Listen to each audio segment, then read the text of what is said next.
खरं तर खूप छान वाटतंय कारण की जेव्हा मी आलेलो त्यावेळेस मला खूप असं टेन्शन होतं की कसं होईल.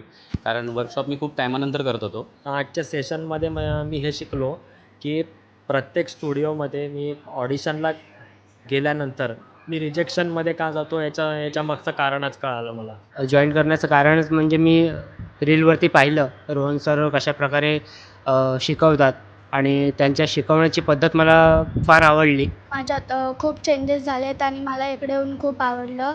मला या क्षेत्राची काही एक आयडिया नव्हती, पण लहानपणापासून थोडाफार इंटरेस्ट वाटायचा, त्याच्यामुळे मला क्लास करायचा होता.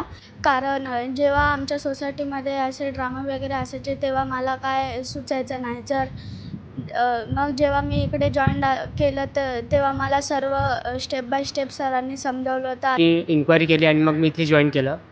जॉईन केल्याच्यानंतर खरंच ते ज्या प्रकारे त्यांचा अनुभव त्यांचं जे पूर्वीचं जे अनुभव आहे आतापर्यंतचं जे त्यांनी अभिनयामध्ये ते काम करत आहेत, ते आपल्यासोबत प्रामाणिकपणे शेअर करतात. आपल्यासोबत कशाप्रकारे कोणती गोष्ट तुम्ही कुठे अप्लाय करायला हवी आहे, हे ते प्रामाणिकपणे आपल्यासोबत शेअर करतात आणि त्याचा उपयोग भविष्यात आम्ही किंवा मी ज्यावेळी जाईन अभिनय क्षेत्रामध्ये काम करण्यासाठी, त्यावेळी त्या गोष्टींचा मला खूप चांगल्या प्रकारे उपयोग होईल असं मला वाटतं. आणि मला असं बाहेरून कळलं की सर शिकवतात, रोहन सर. त्याच्यामुळे मला असं वाटलं की चला जॉईन करून बघूया.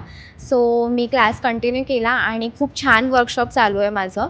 एक पर्सनल डेव्हलपमेंट असते तेही होत आहे माझ्यामध्ये आणि एक वेगवेगळे खूप छान एक्सपिरियन्स येत आहेत. कॅमेरा ॲक्टिंग मला शिकायचं होतं कारण मी थिएटर केलं होतं. थिएटरचं ॲक्टिंग वेगळं होतं आणि कॅमेराबद्दल काय असतं हे नॉलेज मला ॲक्च्युली घ्यायचं होतं आणि ते घेतलं आणि खूप छान वाटतं आणि आता कॉन्फिडन्स वाढला आहे. ते मी जेव्हा आता रील्स वगैरे पण करतो आहे त्यावेळेस मला तर त्या गोष्टीच्या मी इकडे शिकलो आहे त्या मी तिकडे यूज करतो आहे.